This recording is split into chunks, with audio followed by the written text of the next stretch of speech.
En el nombre del Padre, y del Hijo, y del Espíritu Santo. Amén. Dios te salve María, llena eres de gracia, el Señor es contigo. Bendita tú eres entre todas las mujeres, bendito es el fruto de tu vientre, Jesús.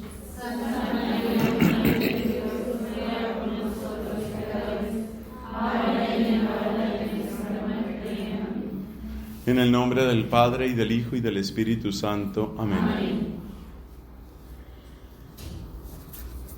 La hermosa labor de la reparación de la viña del Señor, pasa por la sanación.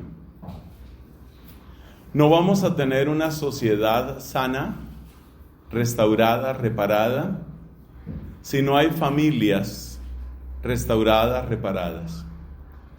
No vamos a tener familias restauradas si no tenemos corazones, vidas, hombres y mujeres que estén restaurados, renovados, reparados en Cristo. Con esa convicción le estamos dando mucha importancia a este tema de sanación. Podríamos decirlo en dos frases. Para que haya reparación, debe haber sanación. Esa es la primera frase. Y la segunda frase es: la sanación empieza en cada uno de nosotros. Dejemos de mirar a los demás, es decir, al pueblo de Dios, como si ellos fueran los de los pecados, como si ellos fueran los de los problemas. Por supuesto que ellos tienen sus pecados y sus problemas, pero nosotros, evidentemente, también tenemos nuestra propia carga. Y de hecho, para poder servir a esas personas, cuanto más sanos estemos nosotros, mejor.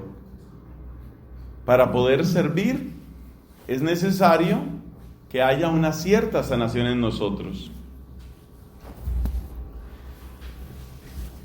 Miremos algunos ejemplos bíblicos, porque siempre conviene darle raíz a estos temas tan profundos y tan bellos, darle raíz en la Sagrada Escritura.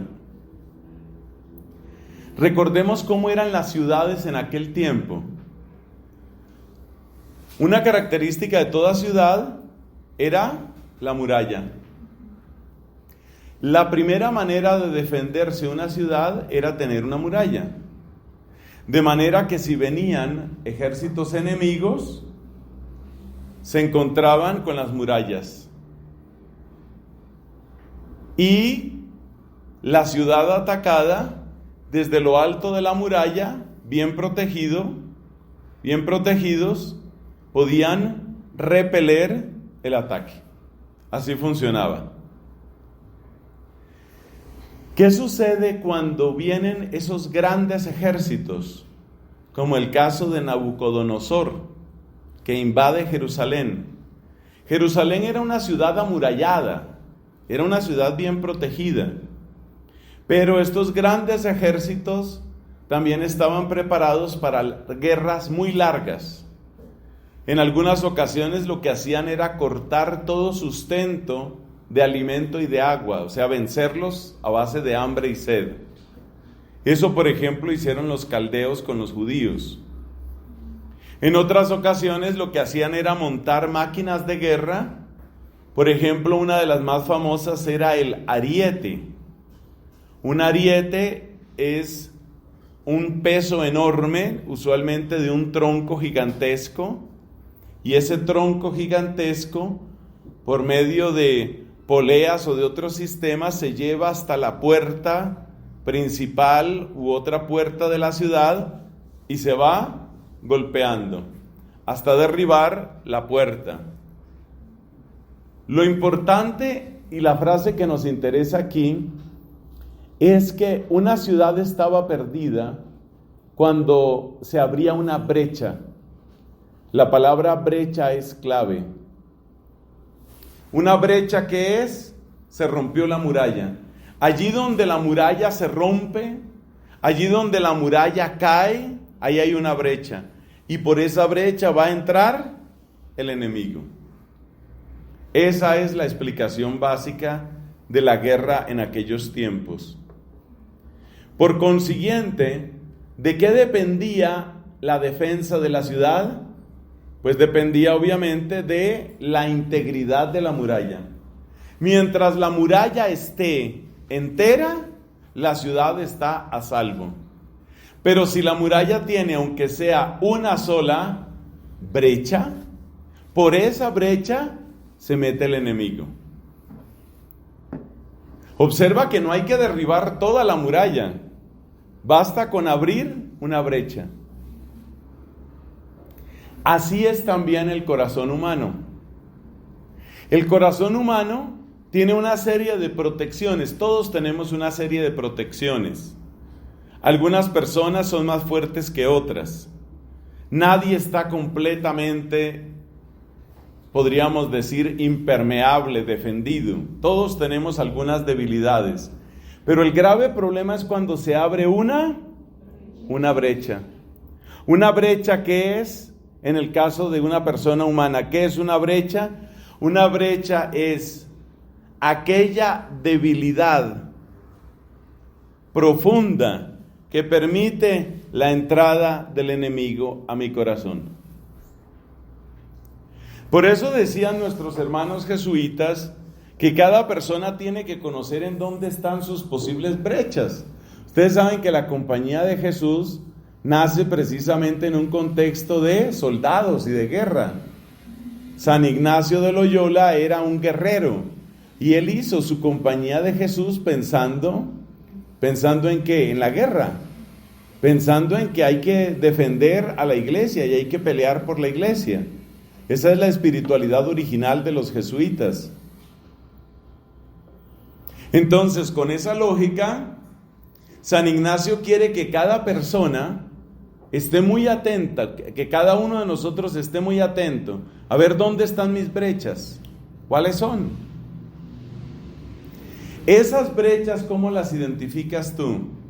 Esas brechas las identificas por el lado de tus debilidades repetidas, tus pecados repetidos, las situaciones en las que no te sientes dueño de ti mismo. Esas son algunas señales de lo que pueden ser tus pecados dominantes, lo que la espiritualidad jesuítica llama pecado dominante. ¿Qué es lo que a ti más te gana? A mí me gana la ira, dirá alguna persona. ¿Qué quiere decir?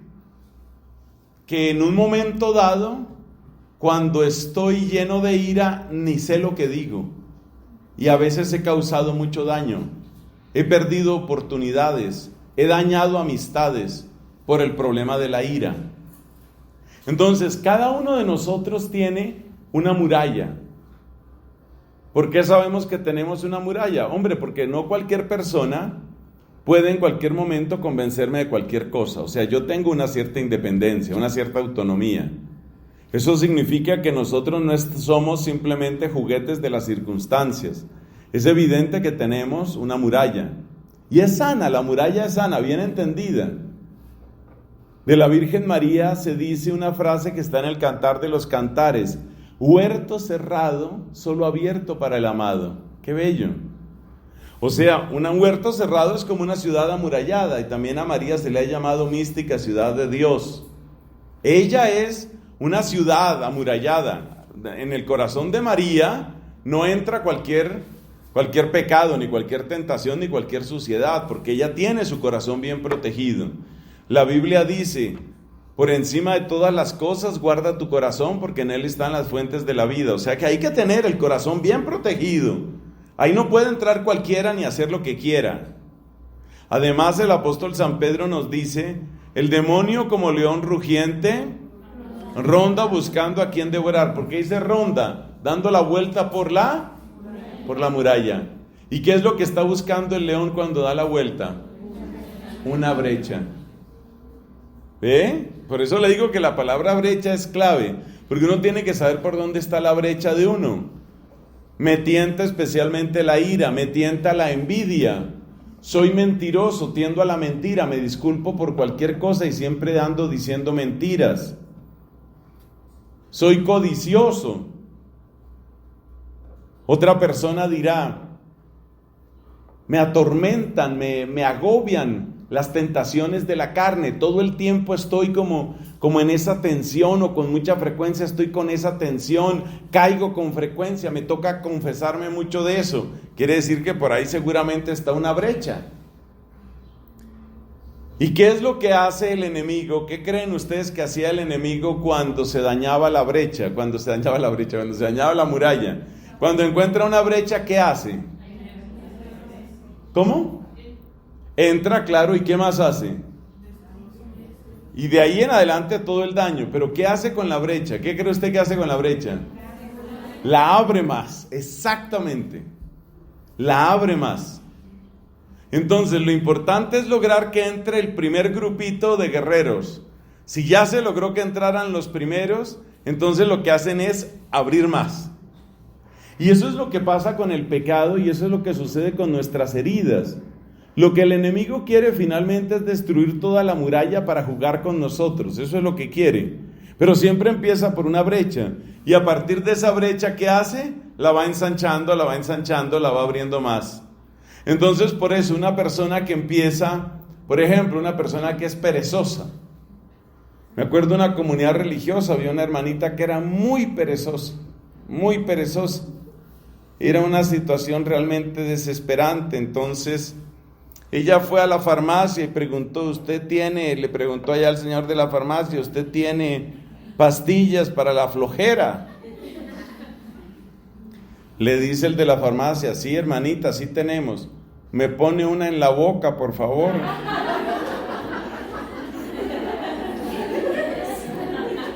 Era una hermana muy floja. Floja. Perezosa hasta aquella. ¿Qué le pasa a la persona perezosa? Que la persona perezosa fácilmente se vuelve mentirosa. Porque tiene que estar buscando disculpas. ¿Y por qué no entregó? Usted tenía que entregar su trabajo en la universidad. ¿Y por qué no lo entregó? Porque es que me enfermé. Ningún se enfermó, es una mentira. Entonces, ¿qué pasa? Que cuando uno va pasando de la pereza a la mentira, ¿qué fue lo que pasó? ¿Que qué? Se abrió más la brecha. ¿Ve? La persona soberbia, orgullosa, fácilmente se vuelve vengativa. ¿Por qué? Porque yo no me voy a dejar. Me la hicieron, pero yo no me voy a dejar, yo me tengo que desquitar, porque mi ego está dolido. Entonces hay que entender muy bien este tema de las brechas, porque es un tema de conocimiento propio, y cada uno de nosotros tiene que saber por dónde van esas brechas. ¿Qué está pasando conmigo? ¿En dónde están mis grandes debilidades? Todos tenemos algunas debilidades. Algunas veces son más fuertes, otras son menos graves. Pero hay que tener en cuenta una cosa. Cuanto más tiempo le des al enemigo, más ancha va a ser la brecha. Entonces, una persona que está prácticamente en pecado durante muchos años, seguramente ya se le ha caído gran parte de la muralla, o sea que ya no tiene una brecha o dos brechas, sino ya lo que tiene es un pedazo de muralla, porque el resto todo se cayó. ¿Cierto? Entonces hay que tener cuidado con eso. Pero la Biblia nos da mucha esperanza. Para cerrar este tema de las murallas, tengo que decir dos cosas para cerrar el tema de las murallas, que es muy, muy bonito, porque usted tiene que saber, como decía Santa Teresa de Jesús, que usted es un castillo. Y los castillos, usted conoce cómo eran los castillos de la época de Teresa de Jesús, siempre tenían su muralla, su protección. Pero hay dos cosas que debemos decir sobre esto de las murallas. Primera, la Biblia nos da inmensa esperanza. Hay una persona que ustedes no me van a adivinar el nombre. Hay una persona a la que se le cayó absolutamente toda la muralla. Es decir, estaba desprotegida por todas partes. Era una ruina humana en todo sentido. Esa persona se llamaba María Magdalena. La Biblia describe a María Magdalena como una persona absolutamente en el poder de las tinieblas. La descripción de ella es que hasta 7 demonios, usted sabe lo que significa el número 7 en la Biblia, indica la totalidad, la plenitud. Hasta 7 demonios habían entrado en ella. Esta pobre mujer estaba completamente derrotada, vencida. Podemos decir que a María Magdalena no le quedó nada de muralla, todo se había caído.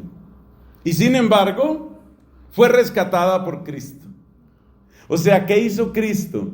No solamente la perdonó, no solamente la sanó, no solamente la liberó, no solamente le enseñó, sino que Cristo restauró, Cristo reparó la muralla. Hermanas, muy queridas en Jesucristo, hay que enseñarles, especialmente a nuestros jóvenes, a reparar sus murallas. Hoy los jóvenes, especialmente los jóvenes, están sintiendo que se les cae toda la muralla. Y cuando sienten que todo se va cayendo y que se quedan sin protección absoluta, entran en pánico y varios se están suicidando. Hay una epidemia mundial de suicidios, también en este país. Es una cosa muy grave, de esto hablan muy poco los medios de comunicación, pero es algo terrible. Entonces, el apostolado de la reparación supone el apostolado de la reparación de las murallas. Hay que ayudar a la sanación, hay que ayudar al perdón, a que las personas sean perdonadas por Dios y aprendan a perdonarse a sí mismas. Hay que ayudar a que las personas sean liberadas del poder de las tinieblas, pero hay que ayudarles a levantar la muralla. Hay todo un libro, casi todo el libro está dedicado a levantar las murallas. Ese podría ser el subtítulo de ese hermoso libro de la Biblia. Veo caras de que no saben cuál es el libro del que estoy hablando, eso me da un poco de pesar, un poco de tristeza. Mis hermanas, es el libro de Nehemías. Todo el libro de Nehemías está dedicado a levantar las murallas. Y este hombre, que era un laico, él no era sacerdote, este hombre Nehemías, que había sido administrador en la corte de los caldeos y que logró permisos del rey para volver a Jerusalén, lo primero que hace cuando llega a Jerusalén es que él sale a inspeccionar la muralla y hace toda una descripción de cómo estaban caídas grandes secciones de la muralla de Jerusalén. Muy hermoso tema bíblico, las murallas. Entonces, la sanación implica que la persona sea amada, perdonada, liberada, instruida, pero significa también levantar la muralla. ¿Qué es levantar la muralla? Hay varias comunidades religiosas que son tan bellas. Realmente la vida religiosa es un regalazo del Espíritu Santo, es algo sublime. Hay unas comunidades religiosas preciosas, hay unas hermanas adoratrices allá en Bogotá, Colombia, que tienen el apostolado de ayudar a rescatar mujeres que han estado o que incluso están todavía en el mundo de la prostitución. Por supuesto, una mujer que se encuentra en esa situación tan absolutamente humillante, deprimente, esa mujer prácticamente no tiene muralla. Esa mujer siente que no vale nada. Esa mujer siente que es un desastre. Muchas de ellas sienten que la única razón para vivir es tratar de ayudar a sus hijos, porque varias de ellas tienen hijos. Entonces, el hermoso apostolado de estas religiosas, a las cuales estimo muchas como verdaderas santas, el hermoso apostolado de estas hermanitas es que ellas entran en diálogo con estas mujeres, las van capacitando en otras labores, pero al mismo tiempo que les van dando herramientas exteriores, también les van dando herramientas interiores. ¿Y eso qué es? Levantar la muralla. ¿Qué es levantar la muralla en el caso de una mujer que ha estado metida en la prostitución por tantos años? Es ayudarle a recuperar su dignidad. Tú vales. Eres criatura de Dios. No eres una cosa. No eres un juguete. No eres un objeto de compra y venta. Tú vales. Eres mujer. Eres hija de Dios. Eres mujer, eres redimida por Cristo. Y ese amor grande de muchas de estas benditas religiosas ha ayudado a varias de estas mujeres. O sea, ¿qué están haciendo ellas? Están ayudando a levantar la muralla. Porque esas murallas ya estaban totalmente caídas. Todo empezó muchas veces por una brecha. En esa primera brecha no siempre tuvieron culpa aquellas mujeres. Muchas veces en esa primera brecha tuvo culpa la familia, por ejemplo. Hemos conocido tristemente el caso de familias, incluso mamás, que venden a sus hijas al mundo de la prostitución. De las cosas más duras que yo conocí en la zona de Chiquinquirá, donde está el santuario de la Virgen María, el santuario mariano nacional, es que hacia el occidente de este santuario, unos bastantes kilómetros, pero bueno, es una cosa fácil de recorrer en carro, está la zona más rica en esmeraldas. Y resulta que las esmeraldas de mi país son supremamente valoradas. La esmeralda colombiana vale muchísimo, pero para desgracia de muchos de los esmeralderos, porque eso ha convertido en muchos casos, esa zona la ha convertido en una zona de mafia, en una zona, por lo tanto, de abusos, de excesos y de vicios. Donde hay dinero abundante siempre pasa eso. Y tristemente tenemos el caso de mamás que inducen a sus hijas, a veces menores de edad, a que se vayan con estos grandes capos, estos grandes jefes de la mafia de las esmeraldas. ¿Por qué? Porque les van a dar muchísimo dinero. Entonces muchas veces son las mamás las primeras que destruyen la muralla de las hijas. Otras veces son amigas las que destruyen la muralla de otras amigas. No deberíamos llamarlas amigas, por supuesto, sino enemigas por el terrible daño que causan. Pero eso también sucede cuando unas amigas inducen a otras a cualquier tipo de actividad delictiva o a cualquier tipo de adicción o cosa parecida. En estos momentos es absolutamente doloroso tener que mencionar lo que está sucediendo con sectores de nuestra juventud. Uno de los daños más recientes que están padeciendo algunos de nuestros jóvenes es que entran en la industria pornográfica a través de las cámaras web. Usted no puede imaginarse, usted ha visto, estoy seguro que usted ha visto por la calle, jovencitas parecen completamente normales en el sentido de que no tienen ningún vestido particular, pero hay una industria. Aquí en México y en muchos otros países hay una industria de pornografía a través de webcam. Entonces, en una casa tienen distintas habitaciones acondicionadas para que jovencitas se conecten a través de cámaras web, hacen espectáculos pornográficos personalizados para gente que está en otros países. Y el que monta esa industria infame y criminal gana dinero, y a la chica le dan también dinero. Es un dinero que gana fácilmente haciendo porquerías, haciendo obscenidades frente a una cámara. Ella termina su sesión, seguramente se asea o lo que tenga que hacer, se va para su casa y se lleva su dinero. Prostitución, podríamos llamarla prostitución virtual. Esas personas están en las calles de nuestras ciudades. Esas personas están en nuestros colegios en algunos casos. Por favor, conozcan bien lo que está pasando en sus colegios, porque nosotros quiero decir en Colombia, nos hemos llevado sorpresas absolutamente deprimentes de descubrir que algunas de estas mujeres, algunas de estas niñas, están en colegios privados y también en colegios católicos. Y jamás tú podrías imaginarte que eso está sucediendo. Como el mundo de la depravación sexual no tiene límites, también sucede con muchachos. Entonces también hay muchachos que dan gusto a homosexuales depravados de muchos otros sitios, haciendo también obscenidades frente a cámaras web. Ese es el nivel de daño. Entonces le cité al profeta, ese no es profeta, le cité a Nehemías.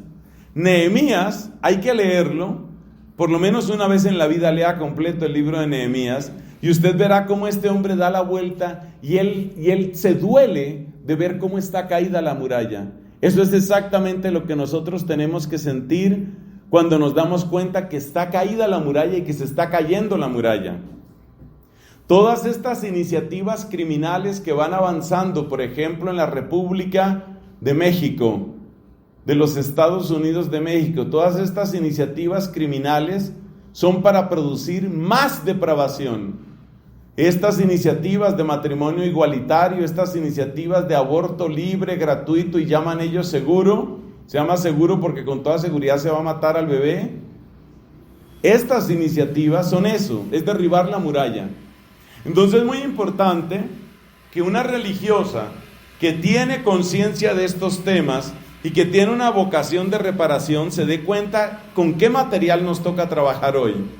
Hoy nos toca acercarnos a esas realidades.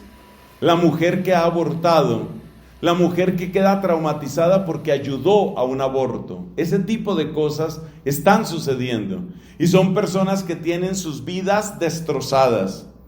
Muchas de las iniciativas, incluso empujadas por el gobierno actual de México, van en esa dirección. Es decir, son iniciativas para derribar la muralla, son iniciativas para derribar no una muralla, sino derribar la muralla en millones de personas, incluyendo mexicanos, por supuesto, incluyendo jóvenes mexicanos de ambos sexos. Entonces, uno tiene que saber que las murallas se están cayendo y uno tiene que saber que es necesario en el nombre de Dios, ayudar a reconstruir esas murallas. Eso había que decirlo. Bueno, esa es una imagen bíblica preciosa que nos muestra cómo hay que realizar este apostolado de la reparación y de la sanación. Segunda imagen bíblica, vamos a ver cuántas alcanzamos a examinar aquí, porque estas imágenes bíblicas, cuando uno las estudia, pues yo espero que ustedes sientan lo mismo que yo siento. A mí estas cosas me llegan como una flecha al corazón. Realmente la palabra de Dios es algo impresionante y esto a mí me impacta muchísimo. Cuando yo leía hace poco, leía a Nehemías, bueno, en ese proyecto que tengo de leer toda la Biblia en audios, leer la Biblia completa y grabar la Biblia completa en audio. Entonces, pues obviamente pasé por Nehemías, yo leía eso y de verdad uno siente dolor, porque ya uno tiene ojos para darse cuenta que si a Nehemías le dolía esa muralla, que era una muralla de piedras y de argamasa, lo que nosotros estamos viendo caer aquí son vidas humanas. Estas iniciativas, repito, de aborto y de todo esto, o lo que acaba de hacer la indigna, la criminal Corte Constitucional colombiana, no puedo decir otras palabras, legalizando el consumo de drogas y de alcohol en espacios públicos, es decir, entregando al país a la degeneración, especialmente a los niños y a los jóvenes. ¿Qué ha hecho la miserable Corte Constitucional colombiana? Ha entregado niños y jóvenes a que sean destruidos, a que se despedacen las murallas. Ese es el mundo en el que estamos. Y es muy importante que todos, pero especialmente los más jóvenes entre ustedes, se den cuenta el nivel de daño en el que estamos. En otros continentes las cosas no son distintas. En otros continentes encontramos persecución religiosa o encontramos otro tipo de persecución. No me detengo aquí más en este tema, pero dense cuenta que cuando uno lee la Biblia con estos ojos, uno se da cuenta que aquello que dice la palabra de Dios realmente se está cumpliendo en nuestro tiempo. Vamos a ver otra imagen. Es otra imagen muy distinta, muy diferente, que nos muestra lo que significa el encuentro con Cristo y lo que significa esto de sanación y de reparación en el encuentro con Cristo.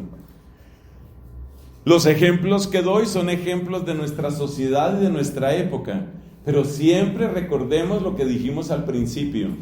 La gente que tiene pecados, problemas, vacíos, heridas, grietas, no son solamente ellos allá, somos nosotros.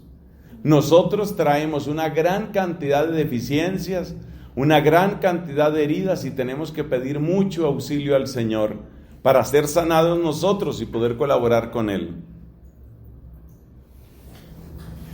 Mi segundo ejemplo, vamos a ver cuántos alcanzamos a dar, es la famosa parábola del buen samaritano. En esta ocasión es una parábola infinita, uno puede sacar tantas, pero tantas meditaciones preciosas. Por eso, por ejemplo, nuestro Papa Francisco no se cansa de hablar del buen samaritano. Eso cada tiempo vuelve y sale está continuamente, se ve ante sus ojos y en su corazón.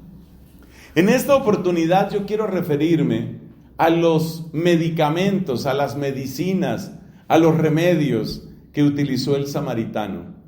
Si usted mira ese pasaje, usted se da cuenta que utilizó aceite, utilizó vino y utilizó una posada.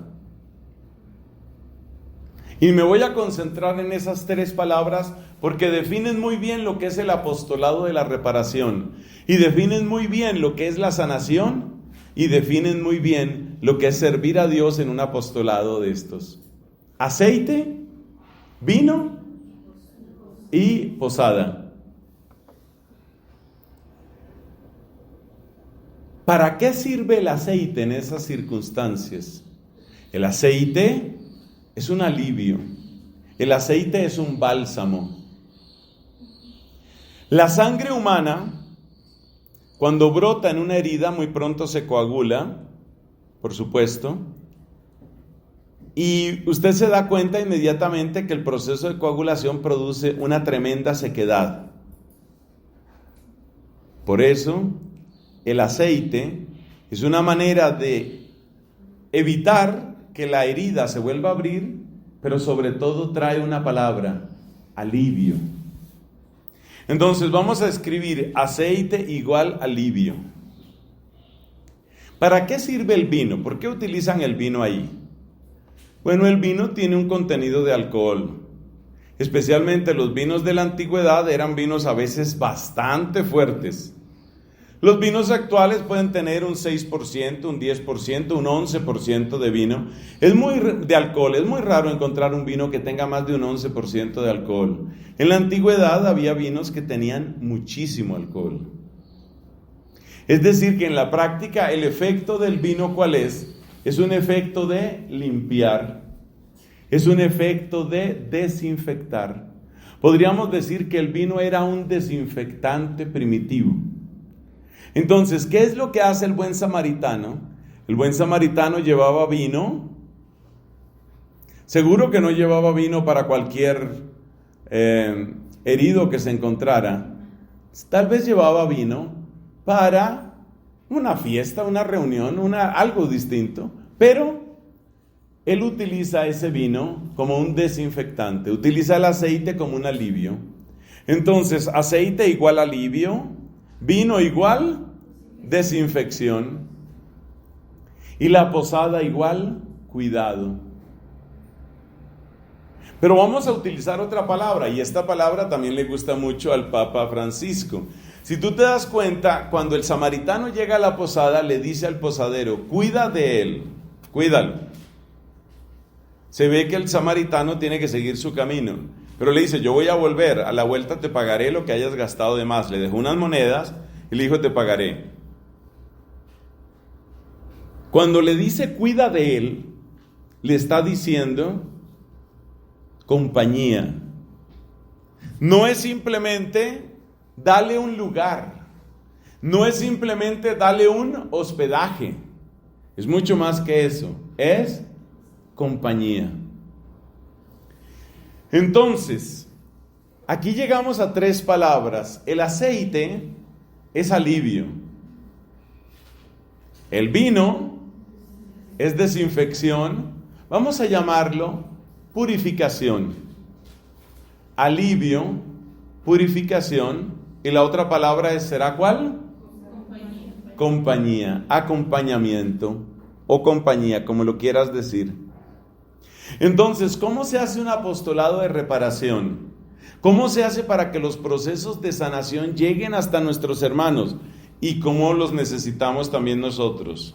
Respuesta: mira, necesitamos alivio, necesitamos purificación, o sea, limpieza, y necesitamos acompañamiento. Entonces, por ejemplo, ¿qué tiene que hacer un formador? Un formador que tiene que hacer estas tres labores. Alivio. Puede parecer un poco rara esa palabra, alivio. ¿Qué significa alivio? Mira, alivio significa descanso. Alivio significa que pueda cesar la angustia, el dolor, la preocupación, ese peso que tantas personas llevan o llevamos dentro.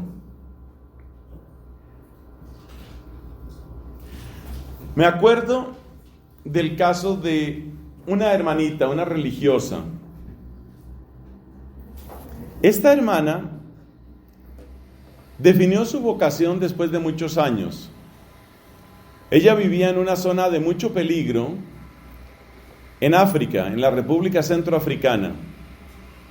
La República Centroafricana ha tenido una historia bastante compleja, con periodos y zonas de bastante paz por una parte, pero también con periodos y zonas de muchísima violencia.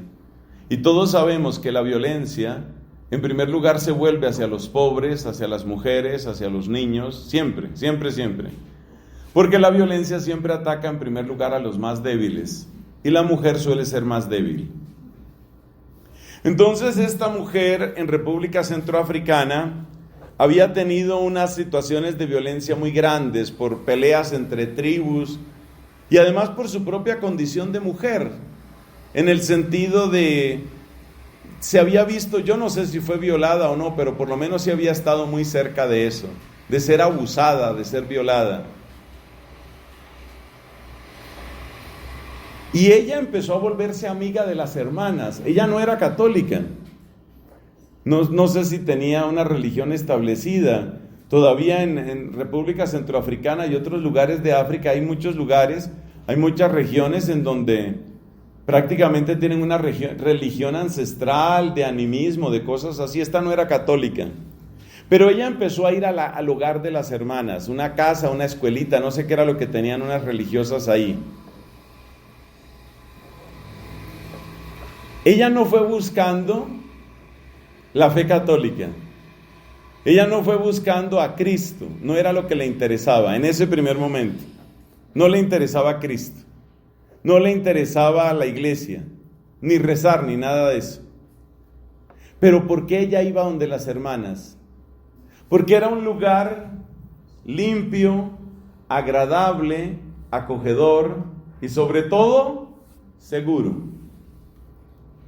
Ella sentía que cuando estaba en la casa de las hermanas, estaba segura, que ahí nadie la iba a secuestrar, ahí nadie la iba a manosear, ahí nadie la iba a violar, ahí nadie la iba a lastimar.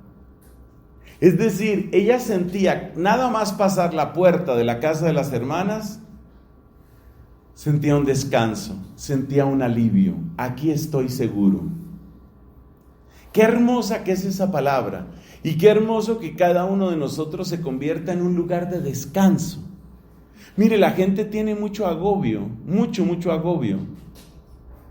Hay una palabra muy bonita que describe esa capacidad de aliviar el peso de otra persona. Se llama la mansedumbre. Mansedumbre es aquella virtud que infunde la certeza en todos los demás de que no van a recibir daño. La mansedumbre es una virtud preciosa. Jesús se describe a sí mismo diciendo: yo soy manso y humilde de corazón. La mansedumbre me da una certeza de que no se van a aprovechar de mí, no me van a lastimar. La mansedumbre es lo que encontró esta chica africana. Ella llegaba allá y se daba cuenta que las hermanas pues estaban en sus oficios, en sus cosas, pero las hermanas no le iban a hacer daño. Aquí nadie me va a dañar, aquí nadie se va a aprovechar de mí, aquí nadie me va a utilizar, aquí nadie me va a lastimar. Y esa certeza le producía un profundo alivio. Ese gran alivio luego viene unido al siguiente paso: aceite y vino. El vino es desinfección. El vino es limpieza, el vino es purificación. Cuando esta muchacha empezó a asistir allá en la República Centroafricana, empezó a asistir a la casita de las hermanas, unas casas tan humildes que tienen estas religiosas allá. Cuando ella empezó a asistir allá, ella tenía muchos odios, muchos. por las cosas que le habían pasado. Yo nunca supe, ni era cosa de preguntar, repito, si la habían o no la habían abusado. Uno esas cosas no las pregunta nunca. Si alguien lo quiere decir, que lo diga. Pero el hecho es que ella sí tenía mucho resentimiento, sobre todo con muchos hombres. Posiblemente por causas de esas, porque habían intentado abusarla o la habían abusado, lo que hubiera sido. Y ella tenía mucho dolor, mucha rabia, y hablaba con rabia, y hablaba de vengarse, y hablaba de hacerle una brujería para que entonces se enferme, y entonces se pudra, y entonces se muera. Pobrecita, estaba llena de esa podredumbre de odio. Pero las religiosas, Dios las bendiga, no solamente le daban el alivio de que aquí está segura, sino empezaron a hacer una labor ¿de qué? De limpieza. Es decir, como cuando tienen que abrir una pústula y sale toda esa materia, así también estas religiosas, como si fueran enfermeras, ellas abrían esa enfermedad de odio que tenía esta chica. Y ella hablaba, y al principio era solo como oírla, ¿no? Como cuando se abre la pústula y sale ese poco de materia podrida. Al principio, ella solo hablaba y hablaba. Pero las religiosas, con bendita sabiduría, después la iban oyendo, pero ya iban metiendo palabras. Por ejemplo, le decían cosas como esta: bueno, pero ese odio, ¿a ti te sirve o no te sirve? ¿Qué está haciendo ese odio en ti? Y le fueron sacando ese odio. Le fueron sacando, como el que está limpiando, Eso es reparación. Dar un alivio, después dar una desinfección. Le fueron sacando todo eso. ¿Cuándo se supo que ya esta chica estaba un poco más sana? Ya podía sonreír. Es que en los primeros días ella llegaba, me perdonan la comparación que voy a hacer, como una fiera asustada. Únicamente que aquí no me hagan daño. Pero pasa el tiempo y esta muchacha ya se reía. Ya volvió a reír. ¿Qué quiere decir eso? Se está sanando, se está desinfectando, está saliendo de eso. Otra cosa que hubo que sacarle, tenía muchos miedos. Porque como en la familia de ella creían en todas estas cosas de brujerías, entonces ella quería atacar con brujería, pero también tenía miedo de que la atacaran a ella con brujería. Vivía en ese miedo. También hubo que sacarle esa otra infección, esa infección de miedo. Y empiezan a hablarle de Jesucristo. Y empiezan a contarle quién es Cristo. Y cómo Cristo está por encima de todo principado, poder y majestad. Y cómo Cristo es vencedor y cómo Cristo es Señor. Entonces, ¿qué estaban haciendo? Aceite, vino y posada. Después de muchas conversaciones, ella se da cuenta, la chica esta se da cuenta de que las hermanas no viven con los miedos que ella vive. Ella se da cuenta que las hermanas no tienen los resentimientos que ella tiene. Ella se da cuenta que su país es difícil. Y entonces se hace otra pregunta: ¿y estas mujeres por qué vienen aquí? Porque no se están haciendo millonarias. O sea, no vinieron aquí a sacar dinero. ¿Por qué están estas mujeres aquí? Y entonces, claro, ellas en su proceso de acompañamiento le van mostrando a Jesucristo. Hasta el día bendito en que ella dice: ¿y yo por qué no me puedo bautizar? ¿Qué es lo que ella pensaba? Yo quiero ser como ustedes. Yo veo que ustedes son tranquilas, tienen paz, son felices, no tienen miedo. Yo quiero ser como ustedes. Entonces viene el momento del bautismo.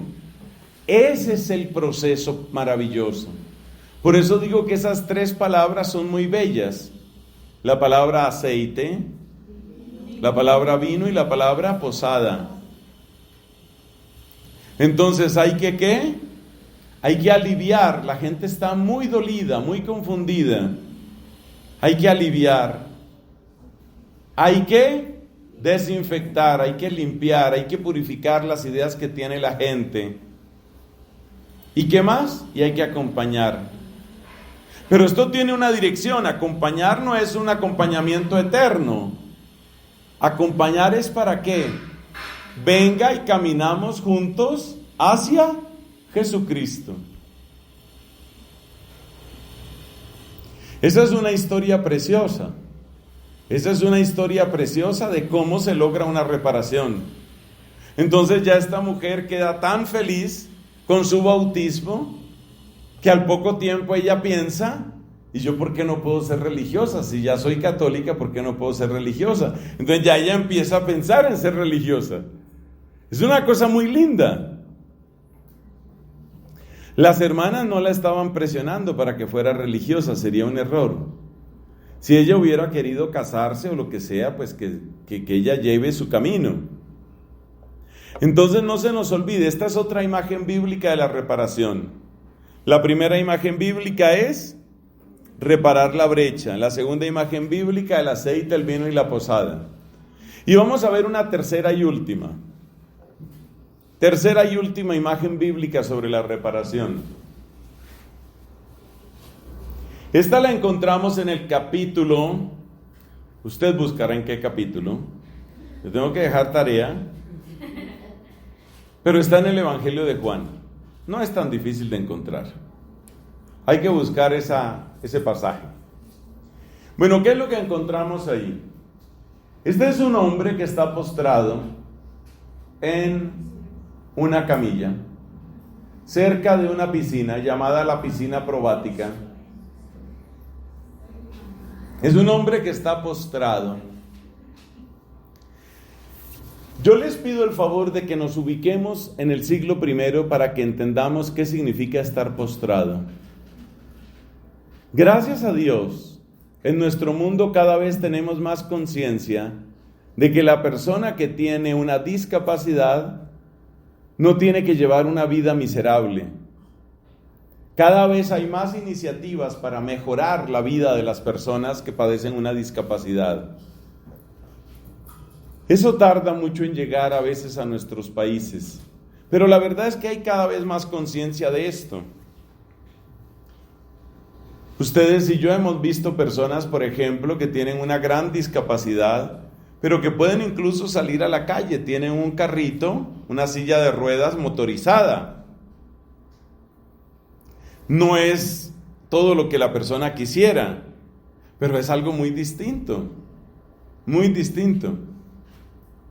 En el mundo de las discapacidades o del tratamiento de las discapacidades, cada vez hay iniciativas más hermosas.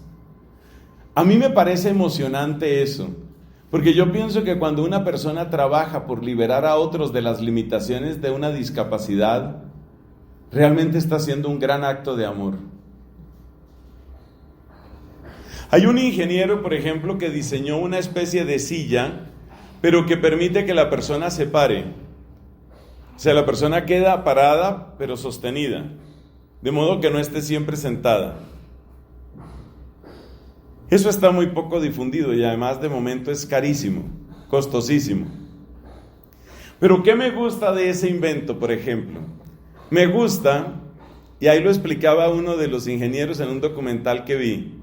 Decía uno de los ingenieros: cuando usted está siempre sentado y todos los demás están parados, usted se acostumbra a que usted tiene que hablar así, hacia arriba. Parece una tontería, no lo es. Cuando usted se levanta, usted puede mirar a las personas de igual a igual. Es una cosa maravillosa. Pero bueno, tenemos que devolvernos al siglo I. ¿Qué significa ser paralítico en el siglo I? ¿Qué significa ser paralítico en la época de Cristo? Significa que tu vida es miserable, y es miserable cada hora, de cada día, de cada semana, de cada año, de siempre. Porque todo lo que tú hagas, todo va a ser complicado, todo va a ser difícil, todo va a ser doloroso, todo va a ser sucio. ¿Cómo se asea una persona así? ¿Cómo hace sus necesidades una persona así? ¿Qué vida social puede tener una persona así? ¿Qué estudios puede hacer una persona así? Esa persona podemos decir que se encuentra prisionera. Esa persona es prisionera de su discapacidad en aquel tiempo. Benditos sean todos los que trabajan por aliviar la situación de los discapacitados. Dios los bendiga. Es algo grandioso. Pero en la época de Jesús, tú sabes lo que eso significaba. Una persona que no tiene vida social, una persona que se queda en la práctica sin familia y sin amigos, una persona que se siente inútil y se siente una carga, y una persona que no tiene más que hacer en el día, sino oler su propia hediondez, lamentarse de su suerte y pensar que mañana será igual. Eso es lo que significa ser un discapacitado en la época de Cristo. Esa es la realidad del paralítico en la época de Cristo. Pero hay un elemento peor, hay un elemento que agrava la situación del paralítico que les cuento, que está en el Evangelio de Juan y que ustedes buscarán. Resulta que esa piscina tenía fama de ser una piscina milagrosa. Y resulta que se supone que de tanto en tanto un ángel de Dios venía y movía el agua. Y había una creencia que era medio supersticiosa por lo visto, de que cuando se empezaba a mover sola el agua significaba que ahí estaba el ángel de Dios y el que se metiera primero a la piscina se curaba. ¿Y cómo se mete de primero a la piscina el que está paralítico? ¿Cómo se mete? No puede. Entonces este hombre tiene una vida absolutamente deprimente, miserable,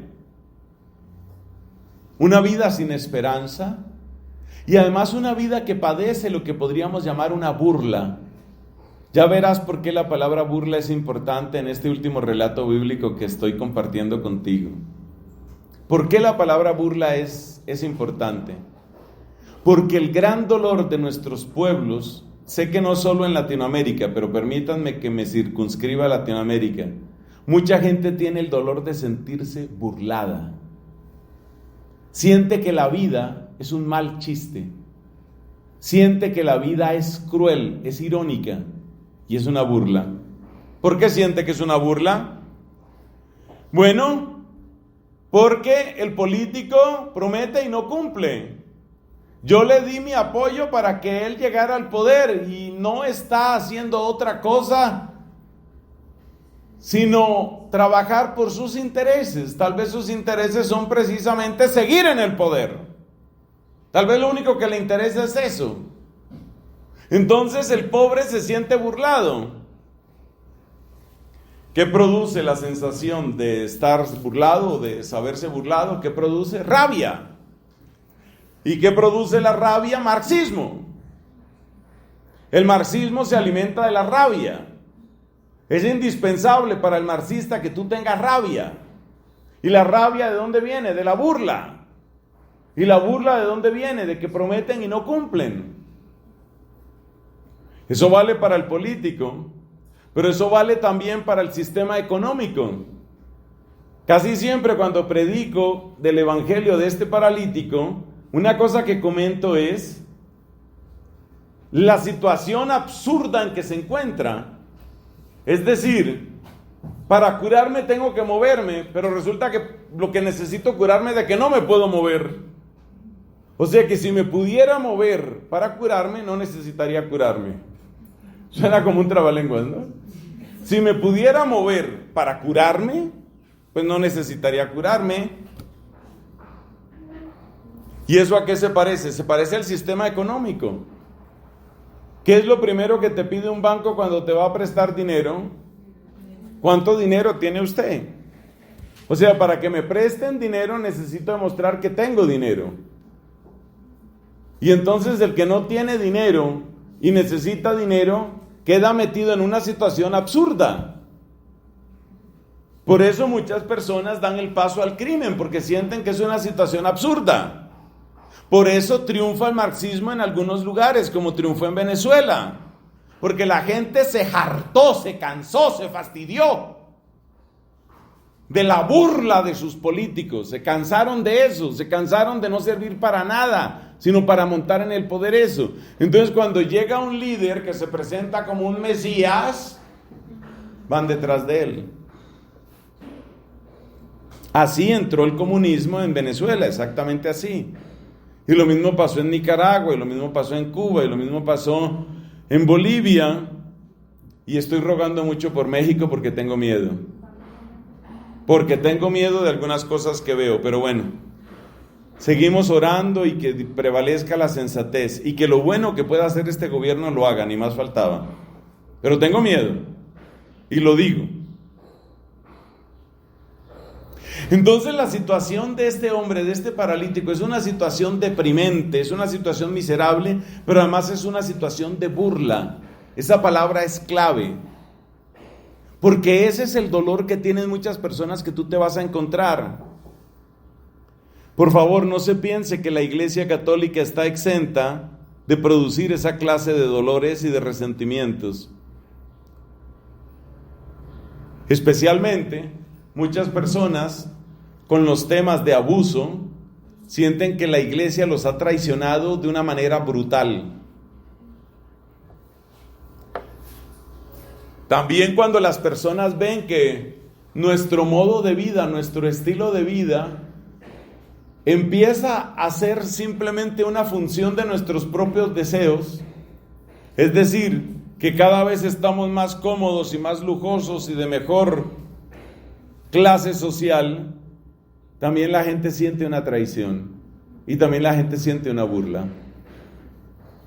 Por eso este Papa, y es de las cosas que me gustan de este Papa, por eso este Papa insiste tanto en la necesidad de la sobriedad. Nuestra vida tiene que ser sobria, tiene que ser austera, porque ver sobre todo a comunidades religiosas que se van recargando de lujos, se convierte en una afrenta, se convierte en una burla para la gente. Es como si sintieran, pues no que ustedes nos iban a ayudar a nosotros, no que ustedes nos iban a servir. Y lo que vemos es que se sirven a sí mismos y cada vez con cuchara más grande. Entonces, ¿qué estamos haciendo? La gente siente burla. Es muy importante, por eso la palabra burla, muy importante. Tengamos en cuenta que nosotros llevamos por delante el nombre de Jesús. Y llevar el nombre de Jesús es muy serio. Ahora, si uno tiene un lema que dice ser imagen perfecta de Jesucristo, yo creo que yo no servía para hermana franciscana de la Inmaculada Concepción. Eso es demasiado.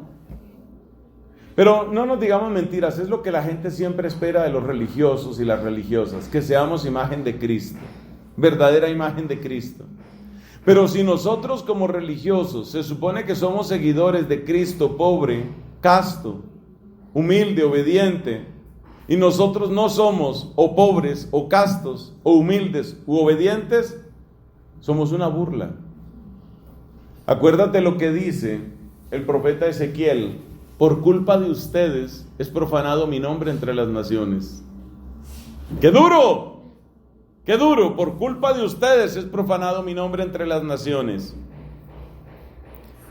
Cuando los abusos de poder, cuando los privilegios clericales, cuando los abusos sexuales o de otro género lastiman al pueblo de Dios, hay que volver a escuchar las palabras de Ezequiel: por culpa de ustedes, sacerdotes corruptos, mi nombre es ofendido entre las naciones. Entonces hay que entender el contexto de la burla. Esa palabra no la esquivemos. Hay muchas personas que se sienten terriblemente burladas, sienten que su vida es un mal chiste, una pesadilla que ya debería haberse acabado hace tiempo. Pero bueno, ¿y a qué conclusión llegamos con eso? Sigamos con el pasaje evangélico. Cristo le dice estas palabras: levántate, toma tu camilla y echa a andar. ¿Qué ha hecho Cristo? Fijémonos en estos puntos, que son 4. Cristo se ha fijado en la persona. Segundo, Cristo lo ha levantado. Tercero, Cristo lo ha enviado como testigo suyo. Y cuarto, lo cuarto aparece cuando se vuelven a hallar, se vuelven a encontrar ellos dos. Y Cristo le dice: mira que has quedado curado, no peques más, no sea que te suceda algo peor. ¿Eso qué es? Bueno, se parece a lo de la muralla, vuelve y le protege la muralla. No peques más, no sea que te suceda algo peor. Entonces, ¿cuáles son los verbos claves? Cristo se ha fijado en él. Cristo lo ha levantado. Cristo lo ha enviado y Cristo lo ha protegido.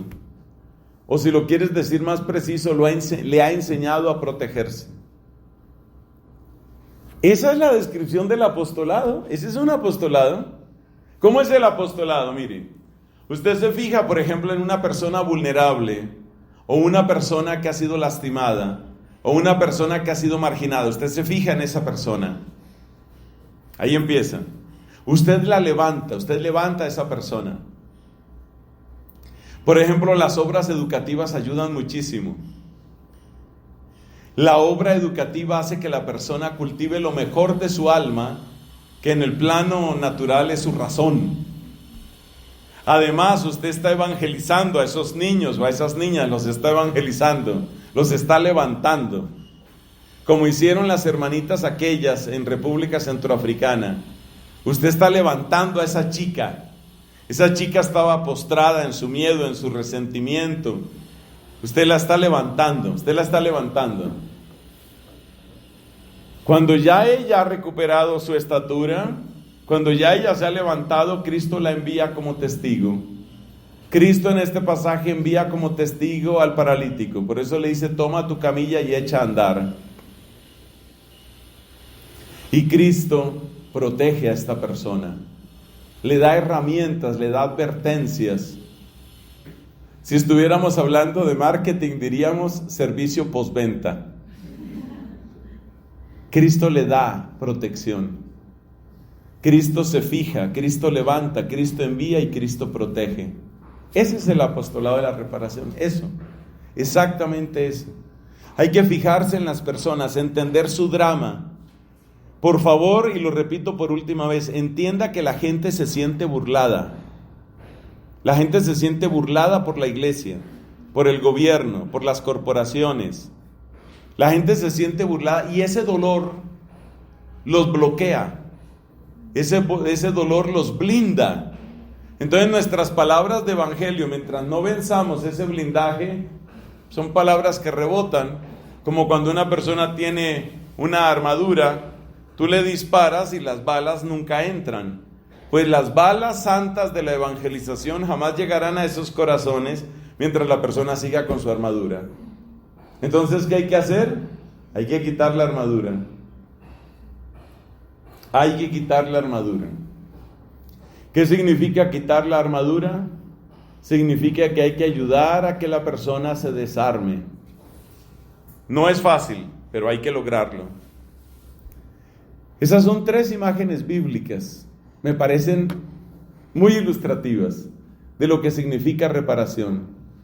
La imagen de la muralla, la imagen del aceite, vino y posada, y la imagen del paralítico que se levanta y que anda. Bendito sea Jesucristo, y que nos permita participar de su hermosa misión para la gloria del Padre. Amén.